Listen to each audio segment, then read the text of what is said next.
이것은 이제 광활한 이제 평야지대거든요. 그러니까 이 전라도 지역에서 특히나 이 농민들이 이 일본 지주들에 대한 수탈이 굉장히 심했어요. 뭐 토지조사 사업이라든지 아니면 동양철식 주식회사라든지 이런 한 번쯤 교과서 들어본 적 있으실 거예요. 이런 어떤 기관들의 가장 큰 피해를 입은 곳이 바로 이 전라도 지역이었고 광주와 나주였습니다. 근데 그때 그렇게 어떻게 보면 본인들의 노동력을 전부 착취하고 본인들이 만든 이 생산한 곡식을 가져갔던 일본의 대지주의 아들들이 그 근처 학교를 다니고 있었어요. 그러니까 당연히 같은 10대끼리도 마치 서열이 나뉘어져서 그 민족적인 약간 반감의식, 항일의식이 있었던 거죠. 그리고 이제 두 번째는 이 문화적인 사건은 당시 조선인들에 대한 차별이 엄청 심했습니다. 그러니까 말로는 뭐 근대화라고 하고 그리고 이 조선인들에게 어떻게 보면은 모든 자유권을 박탈해서 조선 말을 한마디 쓰면 그것 때문에 퇴학을 시키던 세상이었어요.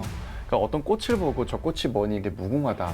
무궁화라고 말했다가 학교를 퇴학당하는 사건이 이때 일어납니다. 그러니까 이런 사건들 때문에 이 조선인들 사이에서의 반감이 어마어마했는데 그때 하필이면 광주에서 나주로 가는 이 통학 열차에서 이 광주 여학생을 일본인들이 댕기머리를 잡고 희롱하는 사건이 일어납니다. 근데 문제가 뭐냐면 그걸 하필 목격했던 사람이 그 여학생의 사촌 동생이었어요. 박준채 이제 선생님, 사촌 동생이죠. 이제 그분이 가서 이제 항의를 하죠. 사과하라고. 그러면서 이제 싸움이 벌어졌잖아요. 그런데 일본 순사가 또 봐요. 그거를. 그리고 다짜고짜 와서 일본 학생 편만 드는 거예요. 억울합니다. 그러면서 이 박준채 선생의 뺨 3대를 올리거든요.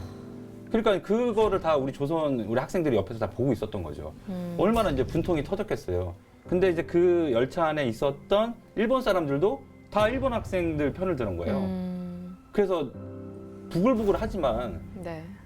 화를 삼킬 수밖에 없었던. 그리고 이 열차 안에 그 당시에 또 광주일보 그 일본인 기자가 한 명 타고 있었거든요. 근데 그 모습을 보고 이게 무조건 조선 학생들이 잘못했다고 하고 그런 또 기사를 이제 오버성 기사를 또 내요. 그러니까 일본 기자였으니까 얼마나 그렇겠죠. 우리 예. 학생들이 잘못했다고 썼겠어요. 네. 안 봐도 비디오네요.